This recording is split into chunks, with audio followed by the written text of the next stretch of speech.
Hi, కొంచెం బిజీగా ఉన్నాను, చర్చికి వెళుతున్నాను. తర్వాత ఫోన్ బాబు చేస్తాను. రెడీయా? తర్వాత ఫోన్ చేస్తాను. Okay bye. మావయ్య రెడీ. ఏమండి?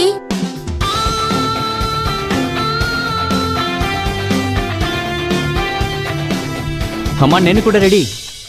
సరే బయలుదేరదామా? శిబా, ఈరోజు చర్చ్ అవగొట్టుకుని ఆ తర్వాత ఒక మంచి 5 స్టార్ హోటల్లో లంచ్ చేస్తున్నాం. ఆ తర్వాత మాల్కి వెళ్తున్నాం. 30% డిస్కౌంట్ వేశారు. వావ్. నీకు నాకు నాన్నగారికి షాపింగ్ చేస్తున్నాం. ఓకేనా? అక్కడి నుంచి ఫిలిం చూసి సూపర్ హోటల్లో బిర్యానీ తినేసి ఆ తర్వాత ఇంటికి వద్దాం. ఇదే ప్లాన్. Are you happy? అయ్యయ్యో, ఇంట్లో వంట చేశాను. ఏం చేయాలి? అబ్బా, ఇట్స్ ఓకే, నో ప్రాబ్లం. రేపు సర్వెంట్ వస్తుందిగా, తనకి ఇచ్చేద్దాం. ఓకే? Okay okay. ఏం బాబు, నిన్నే కదా హోటల్కి వెళ్ళొచ్చారు, ఇవాళ వెళ్ళాలా? నాన్న, ఇది వీకెండ్ అన్న, జాలీగా సెలబ్రేట్ చేయాలి. వీకెండే కానీ మంత్ ఎండ్ కూడా గుర్తుపెట్టుకోండి. డాడీ, నేను క్యాష్ పే చేయట్లేదు. ఒక్క నిమిషం ఆగండి నాన్న.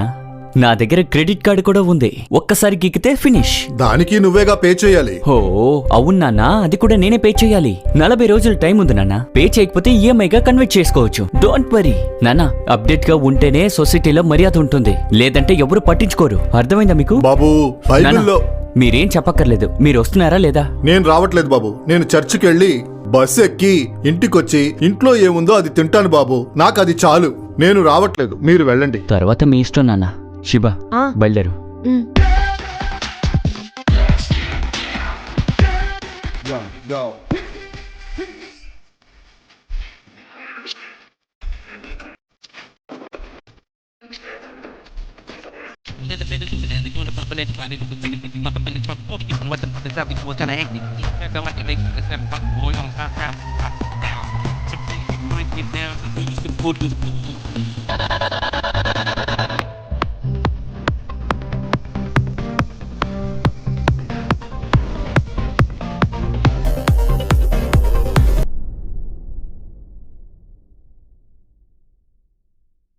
Oh my God. శిబా, ఏంటి ఈ నెల క్రెడిట్ కార్డ్ బిల్లు 1.5 lakh వచ్చింది? How is it possible? అవును, నేను చూశాను. ఇట్స్ ఓకే అమ్మా, నువ్వు ఒకటి చెయ్యి. ఈ నెల నీ శాలరీ నుంచి నా క్రెడిట్ కార్డ్ బిల్లు కట్టేశాయి. ఏమంటున్నారు? Already car loan, personal loan, home loan అన్నీ నా శాలరీ నుంచి డెబిట్ అవుతోంది. నా అకౌంట్ చెక్ చేసి చూడండి. పేరుకే 80,000 జీతం, బయట చెప్తే సిగ్గుచేటు. చేతికి 3,000 వస్తోంది. ఇప్పుడు ఏం చేద్దాం? ఆఫీస్లో అడ్వాన్స్ అడగడానికి లేదు, అన్ని బ్యాంక్లోనూ లోన్ తీసుకున్నాను. ఇప్పుడు ఎలా? ఎస్ మూర్తి. సంతోష్, మీ పరిస్థితి నాకు అర్థమైంది. డోంట్ వరీ, నేను ఇస్తాను. థ్యాంక్స్. అందరి దగ్గర 10% తీసుకుంటున్నా, మీరు 5% ఇస్తే చాలు. Wow, thank you. శాలరీ డేట్లో నాకు కరెక్ట్గా ఇంట్రెస్ట్ వచ్చేయాలి. ఓకే బ్రదర్, ఒక్క నిమిషం. హలో సార్, చెప్పండి. సార్, ఏమంటున్నారు మీరు? ఇలా సడన్గా చెప్తే ఎలా సార్? ఈ నెల కాకపోతే వచ్చే నెల అచీవ్ చేయొచ్చు సార్. టార్గెట్ ఒక విషయం కాదు, అర్థం చేసుకోండి. నేను చేయగలను సార్. మార్కెట్ ఎంత డౌన్గా ఉందో మీకు తెలుసు కదా సార్. సార్ సార్, దయచేసి అర్థం చేసుకోండి. ఇప్పటికిప్పుడు వేరే జాబ్ సార్. ఏమైంది సంతోష్? క్లయింట్కి నేను చేసే పని నచ్చలేదంట, అందుకు నేనేం చేయను. మార్కెట్ మొత్తం డౌన్లో ఉంది, నేనేం చేయను. ఈ కంపెనీ కోసం ఎంత కష్టపడి పనిచేశానో తెలుసా? రాత్రి పగలు అంత కష్టపడ్డాను. ఇప్పుడేంటంటే పని లేదంటున్నాడు, నన్ను వేరే జాబ్ ఎత్తుకోమంటున్నాడు.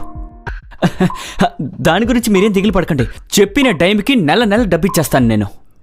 సారీ సంతోష్, నాకు గ్యారంటీ మీ పని మీ శాలరీయే.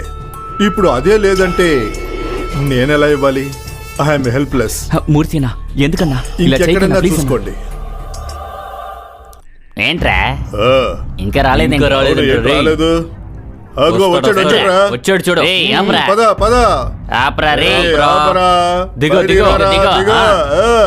చూసావు కదా, చూసావుగా మమ్మల్ని. నీకోసమే వెయిట్ నీకోసం చేస్తున్నాం. వెయిట్ చేస్తున్నావు తెలుసా ఎవరండి నీకు? మీరు? బ్యాంకులో అప్పు తీసుకొని కట్టకపోతే ఎలా రా నువ్వు? కార్డు తీసి సైక్ అని స్వైప్ చేస్తే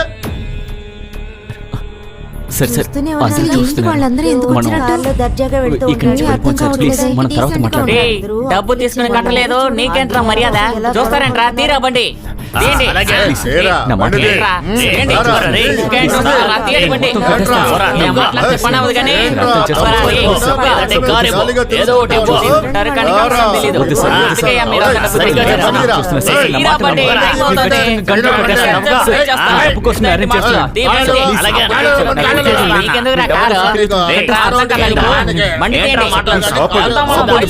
ఆపండి. మాటల తర్వాత ఆపండి అయ్యా. మీరెవరు? నేను సంతోష్ ఫాదర్ని. ఇలాంటి వాడిని కన్నందుకు ఆత్మహత్య చేసుకొని చావచ్చు నువ్వు. సార్ ఏదైనా ఉంటే నాతో చెప్పండి. మా నాన్నగారిని ఇన్వాల్వ్ చేయొద్దు, మర్యాదగా ఉంటుందా? చూసారా కోపం వస్తుంది వీడికి. అంత రోషం అంటే క్రెడిట్ కార్డు లోన్ కట్టరా. బాబు ఇక్కడ గొడవ చేయకండి ప్లీజ్. నాకు ఒక 1 అవర్ టైం ఇవ్వండి, నేనే బ్యాంక్ వచ్చి డబ్బు కడతాను. రే పెద్ద చెప్తున్నాడు పదండి. 1 అవర్ టైం నీకు. నాన్న దిగులు పడుకో.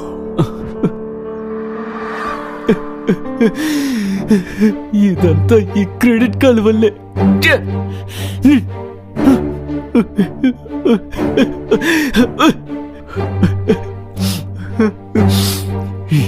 ఈ చెక్కిని ఏమండి ఏమండి ఏం చేస్తున్నారు? ఏంటండి ఇది? వదులు, ఈ చెయ్యిని వదులు. ఈ చెయ్యే కదా ఈ కాడిని వాడింది. ఈ చెయ్యే కదా మా నాన్నని రోడ్డుకి ఇడిచింది. ఊరుకోండి. ఈ చెయ్యి వల్ల నాకు ఎంత పెద్ద అవమానం. అయ్యో అయ్యో, నేను వదులు. చేసింది తప్పైతే నేను చేసింది తప్పేనండి. జ్ఞానవంతురాలు తన ఇల్లును కట్టును అని బైబిల్ చెప్తోందండి. కానీ నేను అలా చేయలేదండి. నేను పాపినేనండి. అప్పుడు నా చేతిని కాల్చుకుంటాను. వద్దమ్మా, వద్దు వద్దు. వదలండి. నా మాట విను. నో వదలండి. నో, వదులు నేను నా చేయి వదులు కాల్చేసుకుంటాను. వదులు వదలండి. వద్దు. చేసిన పని సరిపోతుందా దయచేసి నా మాట బాబు? విను. నాన్న అప్పు తీసుకున్నవాడు అప్పిచ్చిన వాడికి బానిస. బైబిల్లో రాసి ఉంది. నాన్న మమ్మల్ని క్షమించు నాన్న. మేము చేసిన పాపాల్ని తెలుసుకుంటాం నాన్న. సరే బాబు. ఇంకెప్పుడు ఆ పాపాన్ని మళ్ళీ చెయ్యను నాన్న. దయచేసి క్షమించండి నాన్న. నేను క్షమించడం ఏంటయ్యా? యేసు ప్రభు దగ్గర క్షమాపణ అడుగు. తప్పకుండా మావయ్య, ఆ దేవుడి దగ్గర కన్నీరుతో క్షమించమని అడుగుతాం. మీరు మమ్మల్ని ఇలా క్షమించండి. చూడండి, మీ అప్పు మొత్తం నేను కట్టేశాను. ₹1 కూడా బ్యాలెన్స్ లేదు. నాన్న ఎలా నాన్న? ఎవరి దగ్గర అప్పు తీసుకోలేదయ్యా. నా బ్యాంకులో సేవింగ్స్ లో పిఎఫ్ అకౌంట్ ఉంది కదా, అదంతా తీసి అప్పు తీర్చేశా. ఇకపైనైనా అప్పు తీసుకోవద్దయ్యా. జాగ్రత్తగా ఉండండి. దశమ అలాగే భాగాన్ని దేవుడికి ఇవ్వండి. ఆశీర్వాదం నీకుంటుంది. అలాగే నాన్న.